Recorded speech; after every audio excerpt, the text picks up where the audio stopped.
Educational info या YouTube चॅनलमध्ये तुम्हा सर्वांचं स्वागत. आजच्या व्हिडिओमध्ये आपण UDAS प्लसला विद्यार्थी दुसऱ्या शाळेतून आपल्या शाळेमध्ये इम्पोर्ट कसा करायचा हे पाहणार आहोत. तर सर्वप्रथम आपल्याला गुगल क्रोमवरती UDAS आणि तिथून UDAS प्लस या टॅबवरती टच करायचं आहे. इथून तुम्हाला select state to log in इथे स्टेट निवडायचं. इथे आपण महाराष्ट्र स्टेट निवडतोय आणि गो टॅबला टच करतोय. ठीक आहे. तर या ठिकाणी UDAS प्लस HDMS या साईटवरती आपण शाळेचा UDAS नंबर टाकायचा, पासवर्ड टाकायचा आणि तिथून नंतर जो खाली कॅप्चा कोड दिलेला आहे तो इथे एंटर करून घ्यायचा. ओके, इथे मी कॅप्चा कोड एंटर करतोय. कॅप्चा कोड एंटर केल्यानंतर लॉग इन बटन प्रेस करा. आता आपण शाळेच्या UDAS प्लस पोर्टलला लॉग इन झालेलो आहोत. इथून पुढे आपल्याला करंट अकॅडमिक इयर 2024-25 या टॅबवरती टच करा. या टॅबवरती टच केल्यानंतर इथे क्लोज बटनावरती क्लिक करा. आपल्याला दुसऱ्या शाळेमधून आपल्या शाळेमध्ये विद्यार्थी जर इम्पोर्ट करायचे असतील तर डाव्या बाजूला इकडे school dashboard, school profile, list of all students, section management, section shift, progression activity, import module. आता इथे इम्पोर्ट मॉड्यूल नावाचा जो ऑप्शन आहे त्या इम्पोर्ट मॉड्यूल या ऑप्शनवरती आपल्याला क्लिक करायचं आहे. आपण विद्यार्थी इम्पोर्ट करतोय. इथे आपल्याला 3 ऑप्शन दिसतात: import within state, import outside state आणि ड्रॉपबॉक्स इनॅक्टिव्ह स्टुडंट लिस्ट. आपल्याला आता विद्यार्थी जे आपल्या स्टेटमधले आहेत आणि ते दुसऱ्या शाळेतून आपल्या शाळेमध्ये जे आलेले आहेत त्यांना इम्पोर्ट करण्यासाठी इम्पोर्ट विदिन स्टेट हा पहिला ऑप्शन आहे. या पहिल्या ऑप्शनवरती गो या टॅबवरती क्लिक करा. ओके, आता जो विद्यार्थी आपल्या शाळेमध्ये आलेला आहे त्या विद्यार्थ्याचा सर्वात पहिल्यांदा आपल्याला सर्च बाय PN हा PN नंबर आपल्याला शोधावा लागेल. आता हा PN नंबर इथे टाकण्यासाठी आपल्याला इथूनच तो ऑप्शन दिलेला आहे. इथून आपण तो शोधू शकतो, permanent education number, PAN number. Okay, तर आपण जो विद्यार्थी या शाळेमध्ये आलेला आहे त्या शाळेतील विद्यार्थ्याचा परमनंट एज्युकेशन नंबर कोणता आहे ते आपण आता शोधूया. गेट PN अँड DOB यावरती क्लिक करा. क्लिक केल्यानंतर इथे त्या विद्यार्थ्याचा आधार नंबर आपल्याला टाकायचा आहे.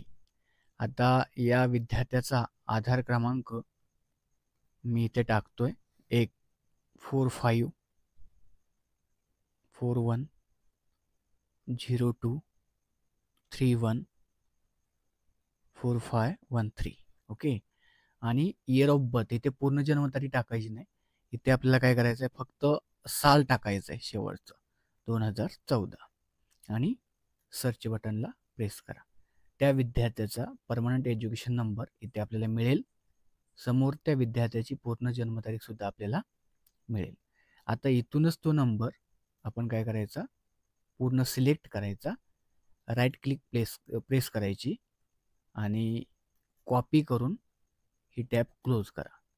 ही टॅब क्लोज केल्यानंतर इथे आपल्याला तो नंबर पेस्ट करायचा. ओके, इथे नंबर पेस्ट केला. जन्मतारीख आपल्याला मिळाली होती 14 एप्रिल 2014. ती या कॅलेंडरसारख्या जे चिन्ह इथं दिसतं त्यावरती क्लिक करा. इथून आपल्याला 2014 निवडावं लागेल. 2014 आपण सिलेक्ट केलं.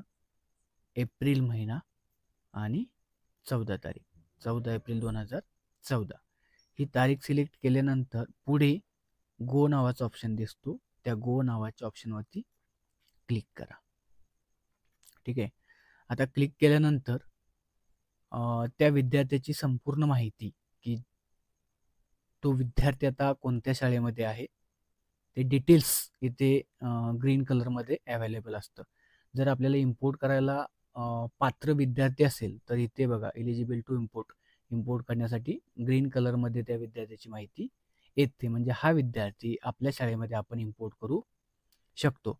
जर इथे रेड आलं तर आपण त्या विद्यार्थ्याला इम्पोर्ट करू शकत नाही. कारण प्रिव्हियस स्कूलनं त्याला एकतर प्रमोट केलं नसेल, त्यामुळे इथे रेड येणार. ठीक आहे. तर हा विद्यार्थी आता प्रोग्रेशन डन बाय स्कूल त्या शाळेने जो विद्यार्थी ज्या शाळेमध्ये शिकत होता त्या शाळेने प्रोग्रेशन केलेलं आहे आणि आता तो ड्रॉपबॉक्समध्ये आहे. त्यामुळे तो विद्यार्थी आपण इम्पोर्ट करू शकतो. ठीक आहे. करंट स्कूलिंग डिटेल्स आता तो करंट स्कूलिंग 2023-24ला कुठे आहे तो अकॅडमिक इयर 3रीमध्ये आहे. इथे पूर्ण त्याचे डिटेल्स वगैरे येतात. ठीक आहे. तर खाली आपण प्रोग्रेशन स्टेटस कंप्लीटेड झालेलं आहे त्याचं. त्याचे भरलेले मार्क्स, एकंदर त्याची उपस्थिती इथे मेन्शन केलेली आहे. हे काही चेंजेस होत नाही आहे. आपल्याला कुठे इम्पोर्ट करायचं आहे ती इयत्ता इथे येते. या इयत्तेच्या टॅबवरती समजा आपल्याला कोणत्या इयत्तेमध्ये तो इम्पोर्ट करायचा आहे ती इयत्ता आपल्याला इथे सिलेक्ट करावी लागेल. पुढे सेक्शन निवडायचा आणि ज्या दिवशी तो विद्यार्थी शाळेमध्ये दाखल झाला, डेट ऑफ ॲडमिशन, ती तारीख इथे मेन्शन करायची आणि या इम्पोर्ट टॅबवरती टच करा. या इम्पोर्ट टॅबवरती टच केल्यानंतर ही विद्यार्थिनी आपल्या शाळेमध्ये इम्पोर्ट झालेली आपल्याला दिसेल. ओके. त्याच प्रकारचे नवनवीन व्हिडिओ पाहण्यासाठी चॅनलला लाईक करा. धन्यवाद. थँक्यू.